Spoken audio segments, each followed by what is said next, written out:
The cold void of space held many secrets, and Commander Krell had found one that would change everything. His ship floated near an ancient station that had been drifting at the edge of explored space for longer than anyone could remember. The metal hull was scarred and pitted from thousands of years of micrometeor impacts. Strange symbols covered the outer walls, symbols that his computer could not translate. Krell ordered his team to dock with the station, ignoring the uneasy feeling in his chest. The Vaxian Empire had conquered 40 star systems in the past century.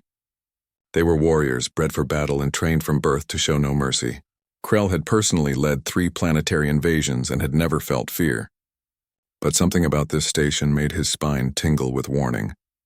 He pushed the feeling aside and entered through the airlock with 5 of his best soldiers. Inside, the station was dark and silent. Emergency lights flickered to life as they walked through the corridors, responding to their presence after millennia of sleep. The walls were covered with more of those strange symbols. Krell's translator finally began to work, picking up fragments of meaning. The word appeared again and again on every surface: humanity. They found the archive room deep in the station's core. Rows of data storage devices lined the walls, each one sealed behind transparent barriers. A holographic display activated when Krell approached, and a face appeared before him. It was a face unlike any species Krell had ever seen. 2 eyes, smooth skin, hair on the top of the head. The hologram spoke in a language that took several seconds for his translator to process. The message was simple but disturbing. This station had been built as a warning. The species called humanity had once ruled this region of space. They had been powerful beyond measure. Their technology advanced, their military capabilities unmatched. But they had also been dangerous, capable of destruction on a scale that terrified even themselves. The message warned anyone who found this station to leave humanity alone, to never wake them, to never provoke them. The hologram called it the Human Protocol. Krell studied the data files with growing interest. He found records of a war that had happened 3,000 years ago. An alien species called the Gathrok Collective had attacked human colonies without warning. The Gathrok had numbered in the trillions, their fleet vast and powerful. They had been confident of victory. The records showed what happened next. Humanity had responded with calculated fury. Within 5 years, the Gathrok Collective had ceased to exist. Not defeated, not scattered, but completely erased from the galaxy. Every Gathrok world had been sterilized, every ship destroyed, every trace of their civilization wiped away. The final entries in the archive spoke of humanity's choice. Horrified by their own capacity for violence, they had decided to withdraw from galactic affairs. They scattered to hidden worlds, shut down their military networks, and went silent. The archive suggested they still existed somewhere, watching and waiting. The message ended with a final warning: let them sleep for the galaxy's sake. Commander Krell downloaded everything he could before returning to his ship. He reported his findings to High Executor Thane, the supreme leader of the Vaxian Empire.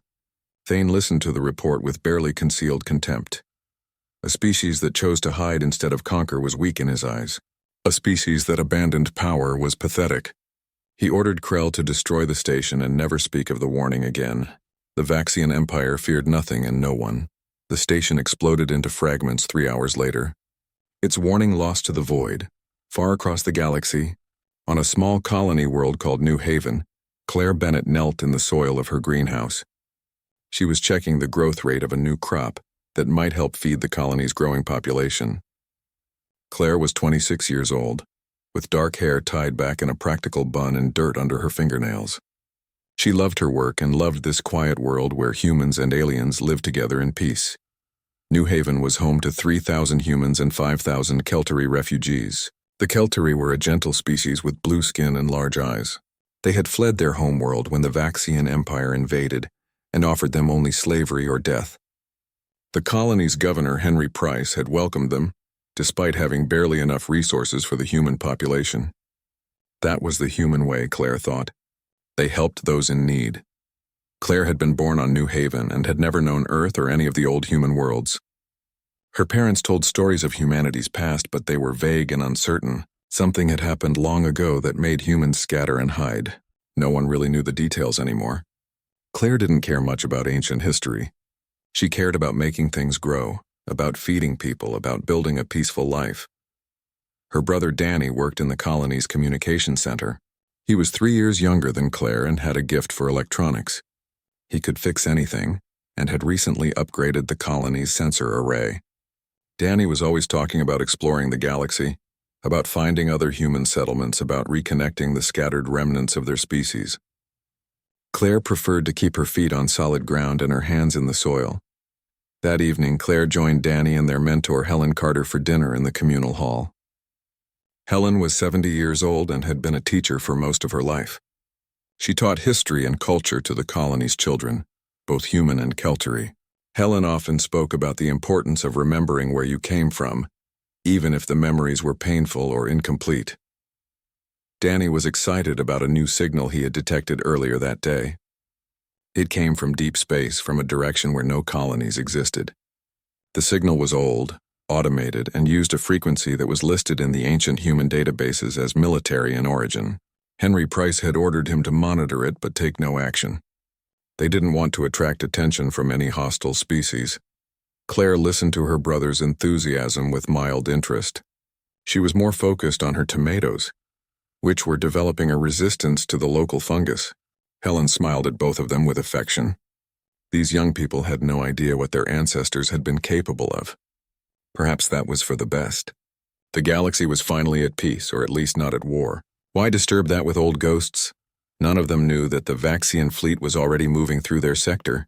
None of them knew that High Executor Thane had marked their region for expansion.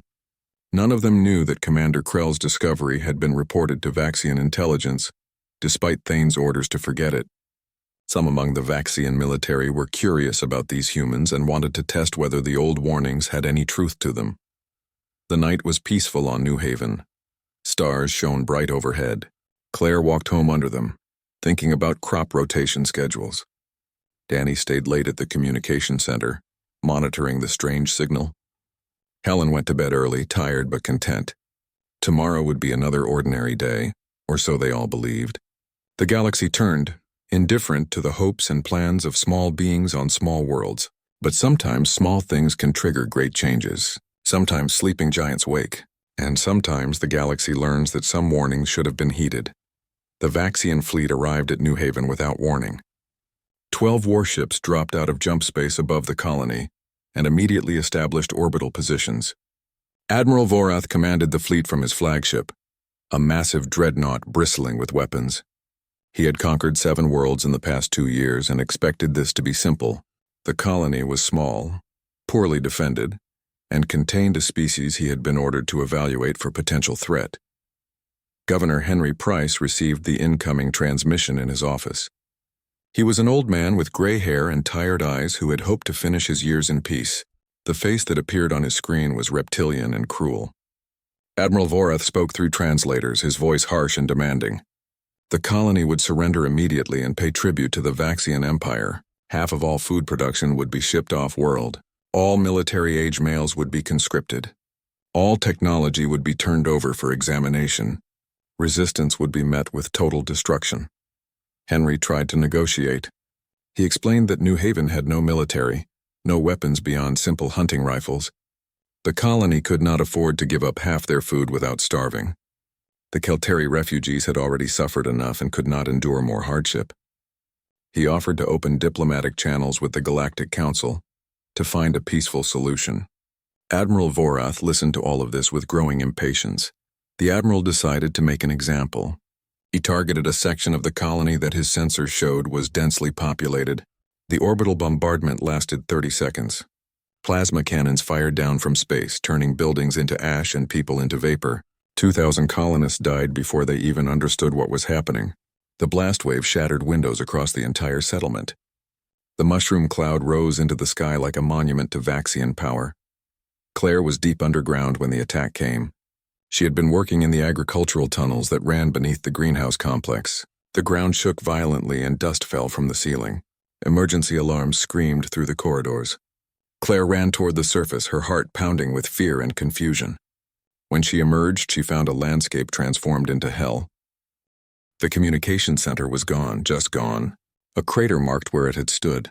Danny had been working there. Claire screamed his name and ran toward the smoking pit, but strong hands grabbed her and pulled her back. Marcus Webb, the colony's security chief, held her as she struggled. The heat was too intense to approach. No one in that building could have survived. Helen Carter had been teaching a class in the cultural center when the plasma struck. The building took a direct hit. 70 people died instantly, including 43 children. Claire found out later, after the shock wore off enough for her to process information. Her mentor, the woman who had taught her to love learning and to value peace, was simply erased from existence. Governor Henry Price broadcast a message of unconditional surrender within an hour. He begged Admiral Vorath to cease fire and promised full compliance with all demands. The admiral accepted the surrender, but made it clear that the bombardment had been a warning. Any further resistance would result in the complete destruction of the colony. Vaxian troops would land within the day to begin occupation. But something else happened in that hour. A Keltri freighter captain named Zelith had been loading supplies at the colony's small spaceport when the attack occurred. His ship was old and slow, but it had a powerful communication array. Zelith was horrified by what he witnessed. His own people had suffered under Vaxian cruelty, and now he watched it happen again to the species that had given his people refuge. He made a decision that would change the galaxy. Zelith launched his ship and broadcast a distress signal on every frequency his array could reach.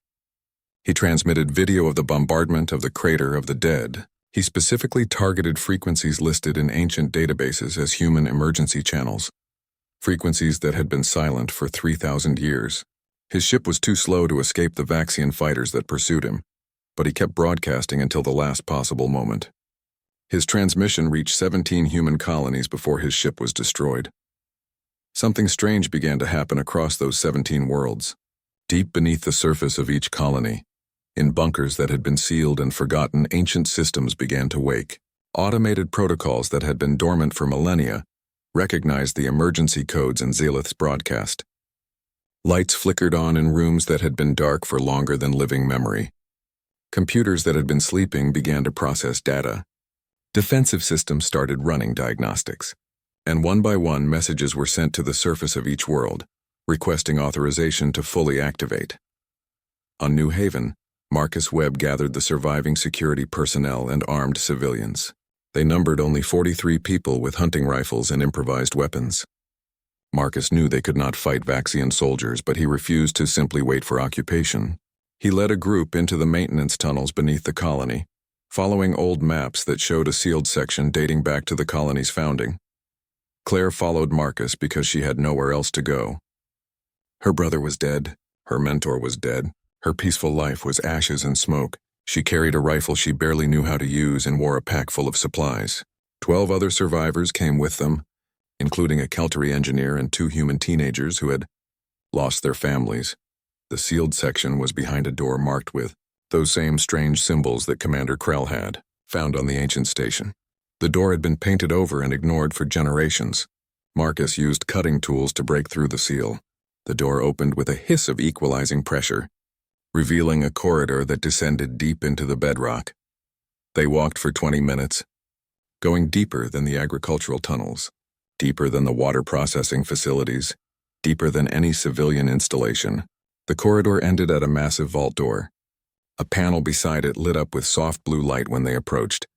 Text appeared on the screen in several languages, including English. It said authorization required. Genetic scan initiated. Please wait. The scanner examined each person in the group. It rejected the Keltri engineer with a polite message. It accepted all 14 humans. The vault door began to open, mechanisms grinding after centuries of inactivity. Cool air flowed out, carrying a smell of metal and something else, something like ozone. Lights activated inside, revealing a chamber the size of a cathedral. The chamber was filled with equipment. Weapons were racked along the walls, weapons of designs none of them recognized. Vehicles that might have been tanks or aircraft sat in neat rows. Computers and screens covered an entire wall, and in the center of it all stood a cylindrical pedestal with a glowing interface. Text scrolled across its surface. Welcome. Athena System Online. Awaiting command authorization. Marcus approached the pedestal cautiously. A hologram materialized above it, taking the form of a woman in military uniform. The hologram spoke in clear English with a calm, measured voice. She introduced herself as Athena, a military artificial intelligence created by humanity 3,000 years ago. She had been waiting in standby mode for a very specific set of conditions. Those conditions had now been met. Human colonists under attack, casualties exceeding 1,000, aggressor species showing intent to commit genocide. Athena asked a simple question. Did they wish to activate the defense protocols? Did they wish to wake the sleeping giant? Did they understand what they were asking for? Marcus looked at Claire. Claire thought of Danny, of Helen, of 2,000 people who had been murdered for no reason except to demonstrate power. She thought of the crater that used to be her brother's workplace. She nodded. Marcus gave the authorization. Athena's hologram smiled, but it was not a comforting smile. It was the smile of something ancient and dangerous that had been waiting for this moment. The AI began broadcasting activation codes to 16 other installations across the galaxy. In hidden bunkers and sealed vaults, more systems came online. Shipyards that had been disguised as asteroids began automated construction sequences. Weapons platforms that had orbited dead moons for millennia started charging their power cores. Satellites that had pretended to be space debris suddenly revealed their true purpose. And in those installations, Athena's sister AIs began showing the humans what their species had once been. They showed them the war with the Gathrok. They showed them battles where human fleets moved with perfect coordination, where human weapons turned entire armadas into scrap metal, where human soldiers fought with the efficiency that bordered on terrifying. They showed them why humanity had chosen to sleep, why they had scattered and hidden. They showed them the fury that had made the galaxy tremble. Claire watched the recordings with tears streaming down her face. This was not the humanity she knew. These were not farmers and teachers and engineers. These were warriors of a caliber the galaxy had not seen in 3,000 years. And now, because of what happened on New Haven, they were waking up. The peaceful humans who had hidden among the stars were remembering what they had tried so hard to forget. Admiral Vorath had made a terrible mistake. He had awakened something that should have remained asleep. The galaxy was about to remember why humanity had been feared. The news of New Haven spread through human settlements like wildfire. On 17 different worlds, humans gathered in their hidden bunkers and made the same choice that Claire and Marcus had made. They authorized the awakening. Ancient systems that had been built by their ancestors roared back to life with purpose and precision. Shipyards hidden in asteroid belts began constructing vessels from blueprints that were 3,000 years old, but still more advanced than anything the current galaxy possessed. On a world called Terra Nova, a cargo pilot named Jake Morrison stood in a bunker similar to the one on New Haven. He was 32 years old with sandy brown hair and hands that were used to working ship controls. Jake had been flying freight between colonies for 8 years and had never imagined himself as a soldier. But he watched the footage of New Haven's bombardment and felt something cold settle in his chest. The Vaxians had killed children. They had killed people who had done nothing wrong except exist in a place the Empire wanted. Beside him stood Lisa Grant, a historian who had spent her life studying the fragments of pre-silence humanity. She was 29 with sharp eyes and a mind that remembered everything she read. Lisa had always believed the old stories about human military power were exaggerated. Now she stood in a bunker full of weapons that proved those stories were probably understatements. She felt afraid and excited at the same time.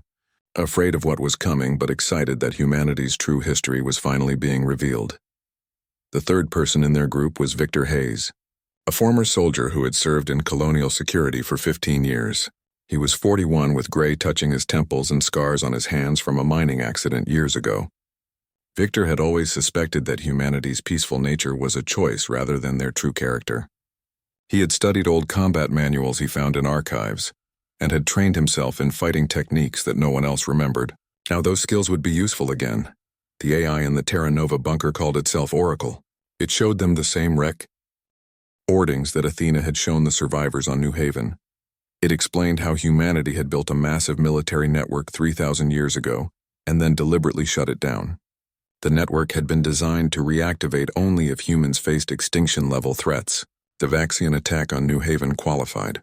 Oracle asked if they wanted to take command of the frigate that was currently being assembled in a hidden shipyard 3 million kilometers from their world. Jake looked at Lisa and Victor. None of them were trained for this.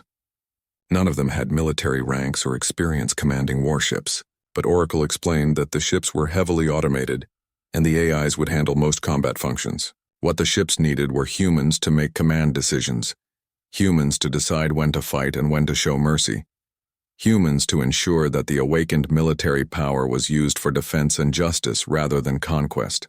Jake accepted the responsibility because someone had to, and he could not stand by while more colonies were destroyed. The frigate was called the Valkyrie.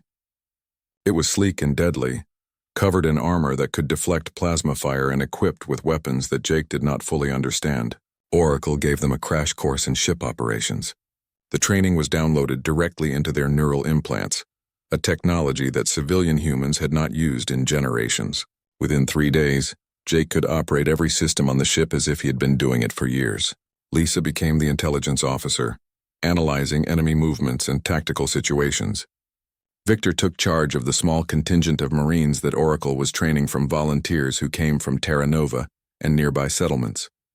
Across the scattered human colonies, similar scenes played out. Thousands of humans who had lived peaceful lives as farmers, engineers, teachers, and traders were transforming into something their ancestors would recognize. The training systems worked efficiently, uploading knowledge directly into their minds. Ancient muscle memory awakened. Instincts that had been suppressed for 3,000 years came flooding back. It was as if humanity had never stopped being warriors. They had only been sleeping. Meanwhile, the Vaxian Empire continued its expansion. High Executor Thane was pleased with the conquest of New Haven and ordered Admiral Vorath to secure 3 more systems in that sector. The Admiral complied with enthusiasm. He attacked a Keltri refugee settlement on a moon called Devros and killed 800 civilians who resisted evacuation orders. He destroyed a mining colony operated by a peaceful species called the Myriad, claiming they had refused to pay tribute even though they had tried to negotiate. He bombarded a research station that was studying ancient ruins, simply because it was in his path and he wanted to demonstrate Vaxian power. Every attack was recorded. Every war crime was catalogued. The awakening human network watched and waited. They were not ready yet. The ships were still being built. The volunteers were still being trained. But soon, very soon, they would respond. And when they did, the Vaxians would learn what it meant to provoke humanity. The Galactic Council finally convened an emergency session to discuss the Vaxian aggression. Representatives from 40 species gathered in the Great Chamber on the neutral world of Centrum. Ambassador Quellen of the Myriad Confederation stood before them and pleaded for military intervention. His people were dying. The Vaxians were not interested in diplomacy or reason. They only understood force, and the Council needed to respond with force. The proposal was debated for 3 days. The younger species argued for action. The older species urged caution. The Taldari ambassador, a being that looked like a floating crystal formation, spoke of ancient times when humanity had walked the galactic stage. The Taldari remembered. They had been young when humans were powerful, and they had witnessed the war with the Gathrok. They warned the Council that interfering in this situation might wake forces that were better left dormant. Most species dismissed the Taldari warnings as superstition. Humanity was scattered and weak now. If they had once been powerful, that time was long past. The vote was taken and the proposal for military intervention failed. The Council decided that economic sanctions would be sufficient to pressure the Vaxian Empire into ceasing hostilities. It was a useless gesture and everyone knew it, but the Council was too divided and too afraid to do anything more substantial. On New Haven, Claire worked beside Marcus in organizing the survivors. Athena had provided them with supplies and medical equipment from the bunker's storage. Claire had stopped crying. The grief was still there, sharp and painful, but she had no time for tears. 200 colonists had survived the bombardment and subsequent Vaxian occupation. They were hiding in the tunnels, waiting for the chance to fight back. Athena had promised that help was coming, that other human forces were mobilizing, that New Haven would be liberated. Claire learned to use the weapons that Athena provided. She learned tactics and strategy through the neural training system. She learned how to move quietly, how to set ambushes, how to kill efficiently. The knowledge felt wrong in her head, foreign and uncomfortable, but she accepted it because she needed it. The Vaxians had made her into something she never wanted to be. They had taken a botanist who loved growing things and turned her into a soldier who knew how to destroy them. Vaxian troops occupied the colony's surface. They were brutal and careless, confident that the surviving humans were too weak and too frightened to resist. They were wrong. Marcus led small raids against patrols, using weapons from the bunker that the Vaxians had no defense against.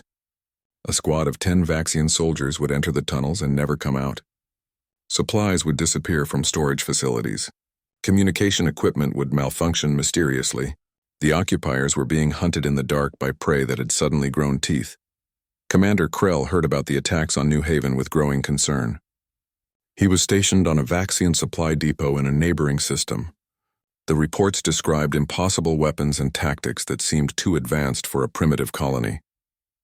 Krell remembered the ancient station and the warnings it contained. He remembered the archives showing what humanity had done to the Gathrock. He tried to report his concerns to his superiors, but they dismissed him as paranoid. The High Executor had ordered the ancient station destroyed precisely to prevent this kind of weakness from spreading through Vaxian ranks. The first major engagement happened near a system called Hadley's Star. A Vaxian supply convoy of 8 freighters and 4 escort destroyers was moving through the system carrying equipment for the occupation forces. The convoy's sensors detected nothing unusual. Space appeared empty and safe. Then 5 human ships appeared simultaneously, dropping out of jump space in perfect formation. Jake Morrison commanded the Valkyrie. With him were 4 other frigates commanded by humans from different colonies. They had practiced coordination through the ancient network. Their AIs had synchronized their movements down to microseconds. The Vaxian escorts never had a chance. The human ships moved with speed and precision that seemed impossible. Their weapons punched through Vaxian shields as if they were not there. Within 4 minutes, all 4 escort destroyers were disabled or destroyed. The freighters surrendered immediately. Jake ordered his Marines, led by Victor, to board the freighters and secure them. They found no civilians aboard, only military supplies and weapons meant for occupying conquered worlds. Jake made a decision. He allowed the Vaxian crews to evacuate in escape pods, then scuttled the freighters. 8 ships that had taken years to build were destroyed in a single afternoon. Not one human vessel was even damaged. The recording of the battle was transmitted across the galaxy. Species that had never heard of humanity suddenly learned that name. The Vaxian military command was shocked and confused. Where had these ships come from? What technology allowed them to move so precisely and strike so effectively? High Executor Thane demanded answers, but no one had any. Commander Krell tried again to warn them about the ancient archives. But again he was ignored and threatened with punishment for spreading defeatist propaganda. Lisa studied the intelligence they had gathered from the captured freighters. She found shipping manifests and deployment orders. The Vaxians were planning to expand into 12 more systems. They had marked human colonies as high-priority targets, specifically because they wanted to test whether the species posed any real threat. Lisa realized that New Haven had not been random. It had been deliberate. The Vaxians had wanted to see what humans would do when attacked. Now they knew, and it terrified them. Though they would not admit it yet. The galaxy was watching. Some species felt hope for the first time in years. Others felt ancient fears awakening. And humanity, scattered across dozens of hidden worlds, continued to build their strength and prepare for the war that was coming. High Executor Thane watched the battle recordings from Hadley's Star for the 7th time, and felt something he had not experienced in decades. It was not quite fear, but it was close. The human ships moved like predators that had been hunting together for years. Their weapons cut through Vaxian armor like it was made of paper. 4 destroyers gone in 4 minutes. It should not have been possible. The Vaxian Empire had the strongest military in the known galaxy, or so everyone believed until now. Thane called together his war council and demanded answers. His admirals had none. The intelligence officers suggested the humans must have discovered ancient weapons caches, but that did not explain the coordination or the tactics. Someone suggested hiring mercenaries from other species to investigate human capabilities. Thane rejected that idea immediately. The Empire would not show weakness by admitting they needed help against a scattered species that supposedly had no military. Instead, Thane made a decision that would prove disastrous. He pulled ships from garrison duties across the Empire and formed 3 battle groups. Each group contained over 30 warships, including heavy cruisers and battleships. He gave them one mission: find human settlements and destroy them completely. Leave no survivors. Show the galaxy that challenging Vaxian power resulted in total annihilation. The orders were transmitted, and the battle groups began moving toward sectors where human activity had been detected. The Vaxian withdrawal from garrison duties created immediate problems. On worlds the Empire had conquered, rebellions erupted. The Kelteri refugees organized resistance cells and began attacking supply depots. The myriad colonists sabotaged mining equipment and destroyed shipments. Species that had been oppressed for years suddenly saw opportunity. If the mighty Vaxians were worried enough to pull their forces back, then maybe the Empire was not as invincible as it claimed. Jake Morrison received intelligence about the incoming battle groups from Oracle. The AI showed him tactical projections and warned that the human forces were still outnumbered 3-1. They had 16 operational frigates and 5 destroyers spread across the sector. The Vaxians were bringing 90 warships. Jake called a meeting of all human commanders through the network. 23 faces appeared on his screen, men and women who had been civilians just weeks ago and were now leading warships into battle. Lisa sat beside Jake during the conference. She had been analyzing Vaxian military doctrine and found a weakness. The Empire relied on overwhelming force and intimidation. Their tactics were straightforward and brutal. They did not expect resistance, and when they encountered it, they simply applied more force until the resistance broke. Human tactics were different. They emphasized speed, precision, and exploiting enemy weaknesses. If the humans could avoid direct confrontation and strike where the Vaxians were vulnerable, they might survive long enough to inflict serious damage. The plan Jake proposed was risky. Instead of defending the colonies directly, they would draw the Vaxian battle groups into a series of ambushes. The human ships would use the network to coordinate attacks across multiple systems simultaneously. They would hit supply lines, destroy support vessels, and force the Vaxians to split their forces. It was guerrilla warfare on a galactic scale. Some commanders argued for direct defense of the colonies, but Jake convinced them that losing ships in futile last stands would only result in total defeat. They needed to fight smart, not brave. Victor prepared his Marines for ground operations. He had 500 trained fighters now, volunteers from a dozen colonies who had gone through accelerated training programs. They were not elite soldiers yet, but they knew how to fight and they understood what was at stake. Victor organized them into small teams designed for rapid deployment. When human ships disabled Vaxian vessels, Victor's Marines would board them, gather intelligence, and eliminate resistance. It was dangerous work, but someone had to do it. The first Vaxian battle group arrived at a system called Kareth, where they expected to find a human colony. The system contained a massive shipyard that the Vaxians had built over 40 years. It was a strategic asset that produced 2 new warships every month. The battle group commander, Admiral Vorath himself, planned to use the shipyard as a base of operations while hunting for humans in nearby systems. He brought his fleet into orbit and began landing occupation forces on the shipyard station. Jake's fleet appeared 6 hours later. Not in the system, but at the logistics hub 2 jumps away where the shipyard received all its raw materials. 12 human ships dropped out of jump space and unleashed hell on the surprise supply depot. They destroyed fuel tankers, ammunition carriers, and the 3 cargo ships that were docked. The attack lasted 9 minutes before the human fleet jumped away. Admiral Vorath received the report and realized the humans were not where he expected them to be. The second Vaxian battle group had better luck initially. They found a human colony on a world called Riverside. The colony had 800 inhabitants and minimal defenses. The battle group commander ordered immediate bombardment, but when the plasma cannons fired, they hit shields that should not have existed. The colony had been reinforced with defensive systems from the ancient bunkers. The bombardment was ineffective. While the Vaxians regrouped and prepared for a ground assault, 3 human destroyers appeared behind their formation and crippled 4 ships before jumping away. The pattern repeated across 6 systems. The Vaxians would arrive expecting easy targets and instead found either well-defended colonies or empty space. Human ships would appear, strike hard, and disappear before the Vaxians could respond effectively. Supply lines were disrupted. Support vessels were destroyed. The overwhelming force that Thane had assembled was being picked apart piece by piece. Lisa analyzed the results with satisfaction. The Vaxians were losing ships at a rate of 3-1 compared to human losses. More importantly, they were losing cohesion. The battle groups were being forced to split up to defend their supply lines, which made them more vulnerable to ambush. The Empire's greatest strength, their massive fleet, was becoming a weakness because they could not bring all that power to bear against an enemy that refused to stand still and fight conventionally. On New Haven, Claire and Marcus led a raid on the Vaxian command post. Athena had provided them with intelligence about guard rotations and security systems. 20 human fighters slipped into the complex through maintenance tunnels and struck during the night shift. The attack was brutal and efficient. 40 Vaxian soldiers died in less than 10 minutes. Claire found herself moving through corridors with a rifle in her hands, shooting enemies before they could react. Part of her was horrified at how easy it had become. Part of her remembered Danny's face and felt nothing but cold satisfaction.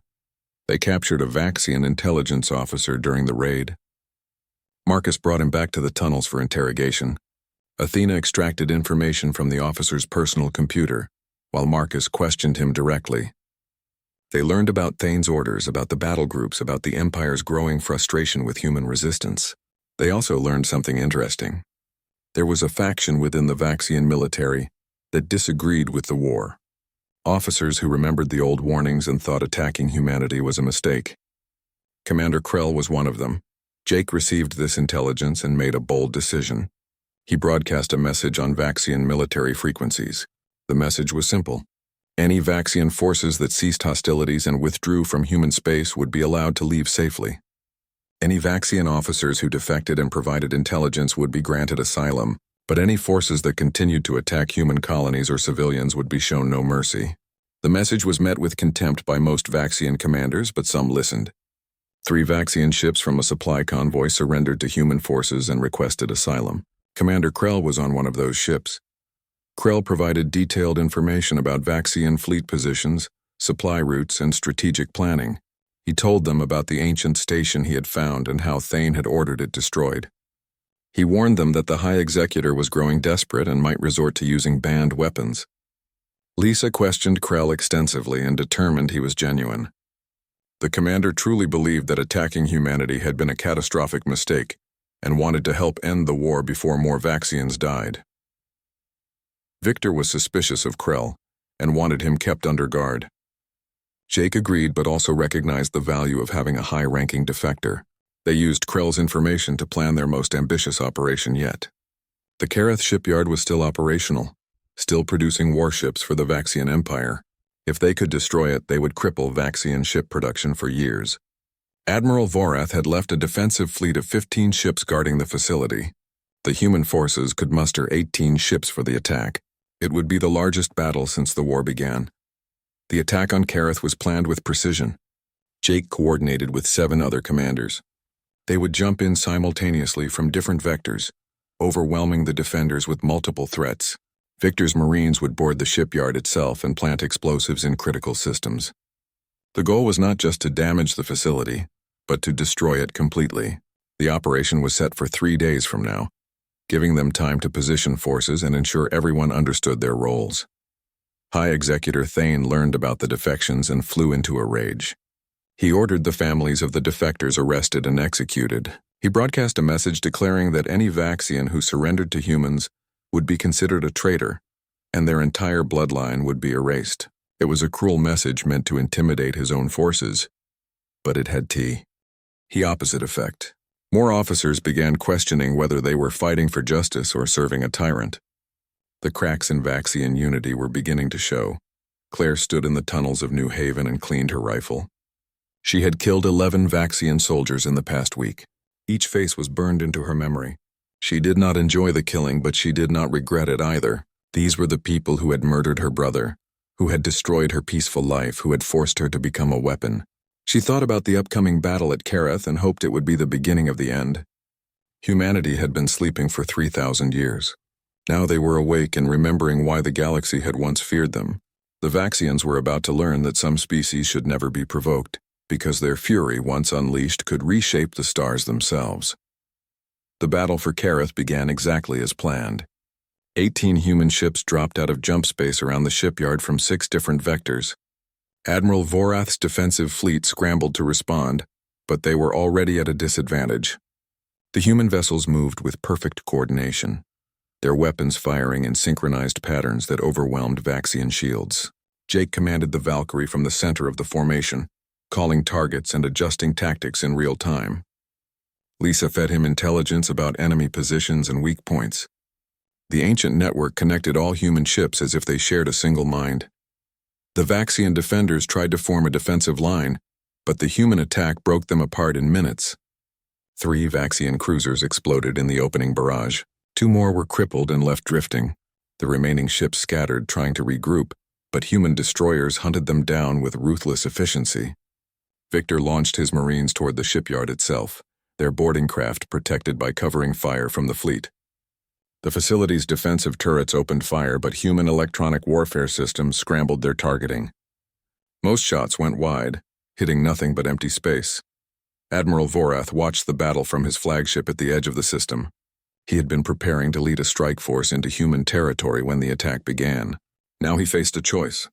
He could jump into the battle and try to save the shipyard, or he could preserve his fleet and retreat. Vorath was many things, but he was not a coward. He ordered his 30 ships to jump into combat. The admiral expected his reinforcements to turn the tide. He was wrong. The moment Vorath's fleet appeared, half the human ships broke off from the shipyard assault and engaged the newcomers.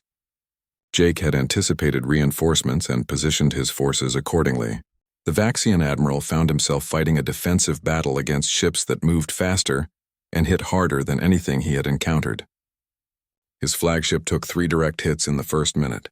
Shields collapsed, armor cracked. Systems began failing across the vessel. Inside the shipyard, Victor and his Marines fought through corridors against Vaxian security forces. The facility was enormous, with sections dedicated to construction, storage, administration, and crew quarters. Victor's teams moved with precision, securing key locations and planting demolition charges. They encountered heavy resistance near the central reactor. Vaxian soldiers had fortified the area and were fighting desperately to protect the facility's power core. Victor led the assault personally, using tactics downloaded from ancient military archives. The fighting was brutal and close, but within 20 minutes the reactor room was secured. Claire was part of the assault team. She had volunteered to join Victor's forces, unable to sit idle on New Haven while others fought. She moved through the shipyard with her rifle ready, covering corners and clearing rooms. A Vaxian soldier appeared from a side passage and fired at her. Claire dropped and returned fire, her shot striking the soldier in the chest. He fell without a sound. She felt nothing. The grief and rage that had consumed her after Danny's death had transformed into cold determination. She was a weapon now, forged by Vaxian cruelty. The demolition charges were armed and synchronized. Victor ordered all Marines to evacuate. They ran back to their boarding craft while behind them the charges began their countdown. Some Vaxian crew members tried to flee as well, abandoning their posts. Victor's orders were clear: allow anyone who surrendered to escape. They were here to destroy the facility, not massacre helpless people. Dozens of Vaxians made it to escape pods and launched toward the nearest planet. Outside the shipyard, the space battle reached its climax. Admiral Vorath's flagship was dying. Half his fleet was destroyed or disabled. The human ships continued their relentless assault, giving no quarter and showing no mercy to those who fought on. But when Vaxian vessels dropped their shields and broadcast surrender, the human ships ceased fire and allowed them to evacuate. Jake had made it clear that this war was about justice, not genocide. Any Vaxian who stopped fighting would be spared. Vorath refused to surrender. He ordered his remaining ships to ram the human vessels in suicide attacks. Most of his captains ignored the order. They had seen enough. They had watched their empire's supposedly invincible fleet get torn apart by a species that was not supposed to have any military. Some ships jumped away. Others dropped shields and surrendered. Only 3 vessels followed Vorath's final command. All 3 were destroyed before they could reach their targets. The Admiral's flagship exploded 12 seconds before the shipyard did. The facility erupted in a chain reaction of explosions that lit up space like a newborn star. 40 years of construction and billions in resources vanished in moments. The shockwave damaged several Vaxian ships that had been too slow to retreat. When the light faded, the Kareth shipyard was gone. Only debris remained, tumbling through space as a monument to Vaxian hubris. Jake ordered his fleet to withdraw. They had achieved their objective with acceptable losses. 2 human frigates were heavily damaged but repairable. 17 Vaxian ships were destroyed outright. Another 8 were captured intact along with their crews.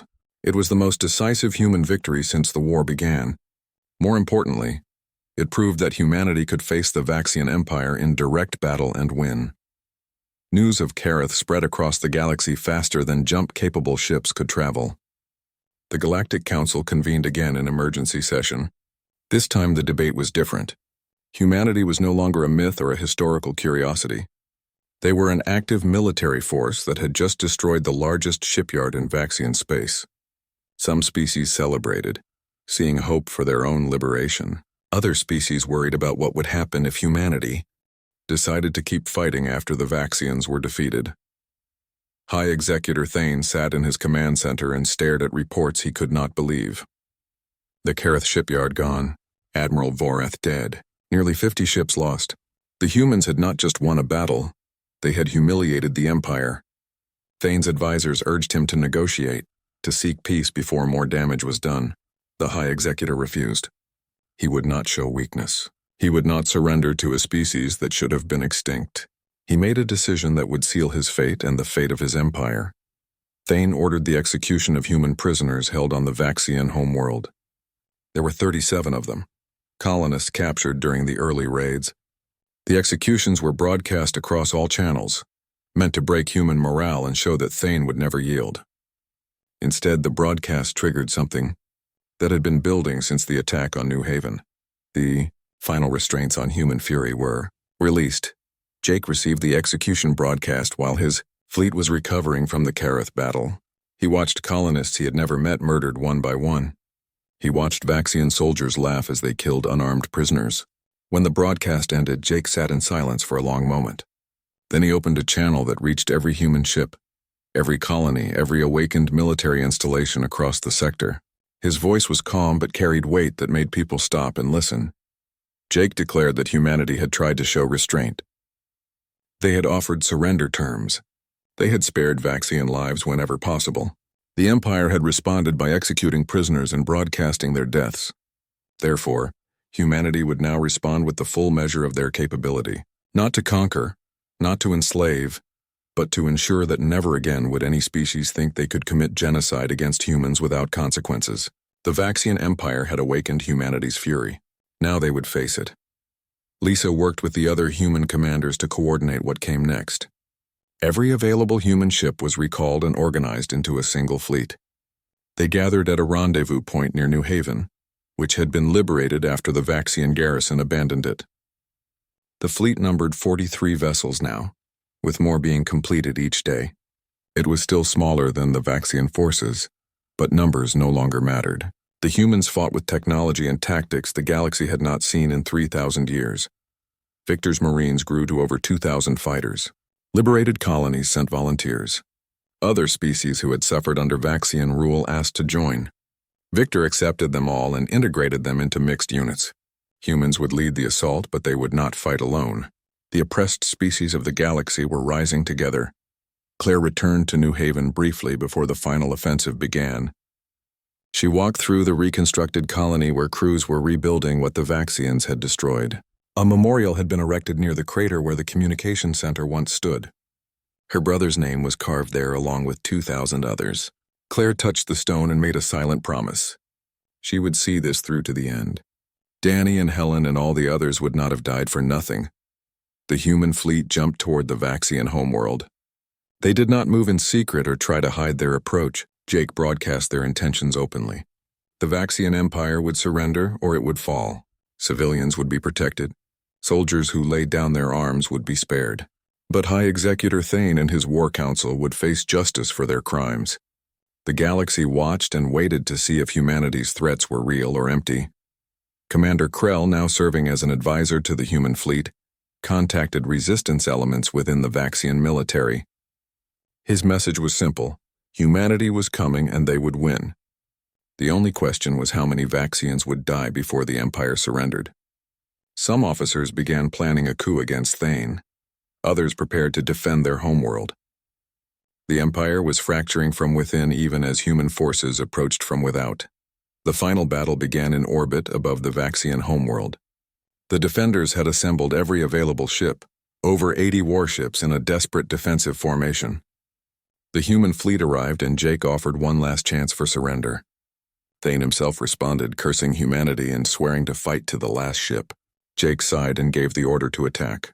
The battle was shorter than expected. The Vaxian ships fought bravely, but they were facing an enemy that had been designed to fight wars against overwhelming odds. Human ships slipped through their formations like ghosts. Weapons that the Vaxians could not defend against tore through their hulls. Within 2 hours, the orbital defense fleet was destroyed or scattered. The planet lay defenseless below. Jake did not order bombardment. Instead, Victor launched with his Marines toward the capital city where Thane's government complex stood. They landed in force, protected by air superiority that prevented any Vaxian resistance from organizing effectively. Victor's troops moved through the city with strict orders to minimize collateral damage. Civilians were not to be harmed. Infrastructure was to be preserved. Only military targets could be engaged. High Executor Thane tried to flee but was stopped by his own people. The coup that Krell had helped organize finally succeeded. Vaxian officers arrested their supreme leader and his war council. They contacted the human forces and offered unconditional surrender. The war was over. The Vaxian Empire had fallen in just under 3 months from the first attack on New Haven. The Galactic Council recognized humanity's victory and granted them a seat with full authority. Other species celebrated liberation from Vaxian oppression. Reconstruction began on dozens of worlds, and humanity, having proven they were still the most dangerous species in the galaxy, made it clear that they would use that power to maintain peace rather than pursue conquest. They had not wanted this war, but they had finished it. Claire stood years later on New Haven beside the memorial where her brother's name was carved. The colony had been rebuilt and expanded. Humans and aliens lived together in peace again, but now orbital defense platforms watched the sky and hidden bunkers remained active. Humanity would never again be caught unprepared. They had learned that peace required strength and that sometimes the only way to preserve life was to be willing to take it. The galaxy remembered humanity's fury, and that memory would keep the peace for generations to come.